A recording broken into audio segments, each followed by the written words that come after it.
The redesigned 2022 Hyundai Tucson is a value-oriented compact SUV with promising refinement, but higher trim levels swap in cumbersome touch-sensitive controls. That's a major strike against any well-optioned example of this SUV, though lower trim levels still hold some potential. Now the Tucson has a 4-cylinder engine with front or all-wheel drive. There's also a Tucson hybrid and a Tucson plug-in hybrid. Both of those pair a smaller turbocharged 4-cylinder engine with an electric motor and exclusively all-wheel drive.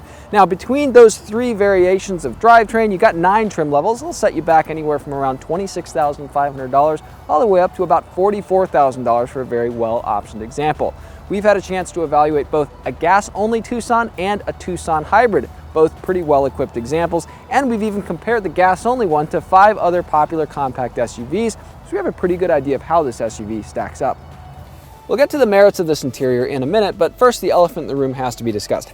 Higher trim levels of the new Tucson adopt touch-sensitive dashboard controls instead of physical buttons and knobs. They're here for pretty much everything below the touchscreen. There's volume keys here that are touch-sensitive, tuning, climate, air conditioning, you name it. It's on this big touch panel. Now we're seldom this dismissive of a car outright, but it bears noting that this isn't just us. Leading consumer studies also show that real owners just want things like a volume knob. Not sure why Hyundai took it away.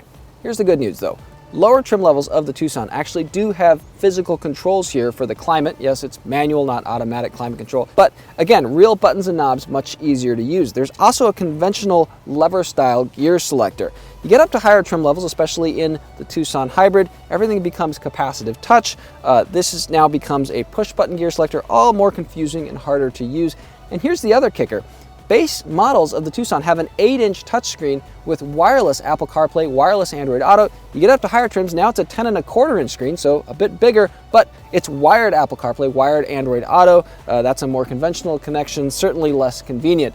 The upgrades seem more like downgrades, honestly, so unless you're a glutton for irritation, you might want to avoid these versions entirely. All right, now that we got that out of the way, there's plenty of potential otherwise. Most controls, aside from that center stack, operate with precision and heft, and the cabin has an open, kind of layered dashboard approach with attractive textures throughout, certainly competitive with other compact SUVs. Now, similar to the rest of the class though, you get to the rear seats and Hyundai does cheap out a little bit. But both rows are fairly roomy with a nice commanding perch from the driver's side and dual height adjusters. That, among other features, helped the Tucson earn very high marks from Cars.com reviewers for front seat comfort and features relative to the class. In back, easy access latch anchors and plentiful legroom fit even our bulky rear-facing car seats, helping the Tucson pass Cars.com's car seat check with flying colors. Now, headroom in both rows is adequate, not exceptional. Taller drivers might feel it a little bit pinched, especially if you get the panoramic moonroof. That's a feature in all the test cars we've had here for the Tucson. Without it, Hyundai says there's an additional ½ inch of rear headroom and a much-needed 2 inches more front headroom.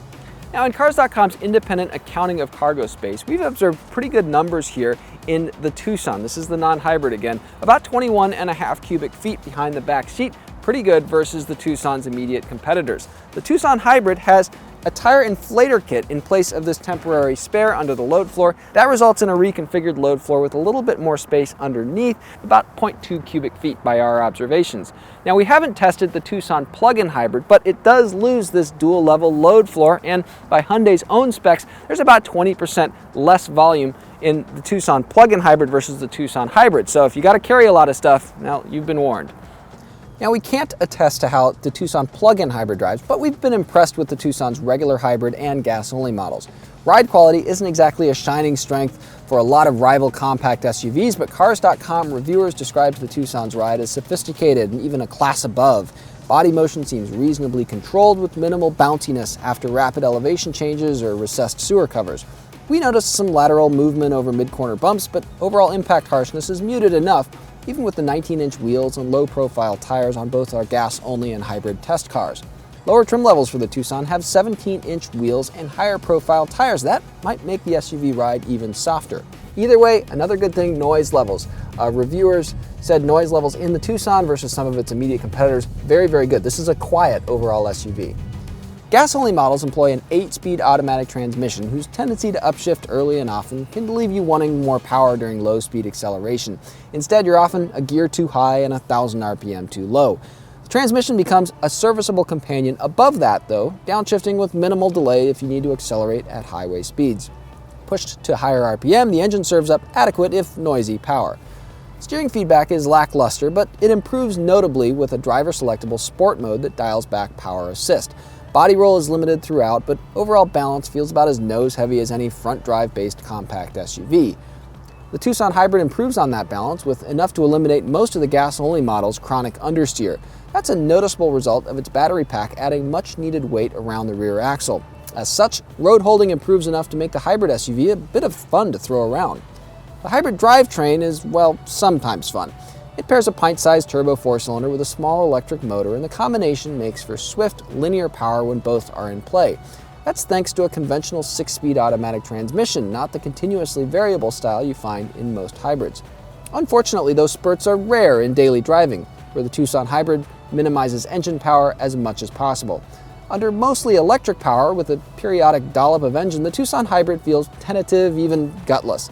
If you lead foot your way around town or always drive in sport mode, the drivetrain does show its stuff, but that's going to kill your gas mileage, which last time I checked was half the reason anyone buys a hybrid.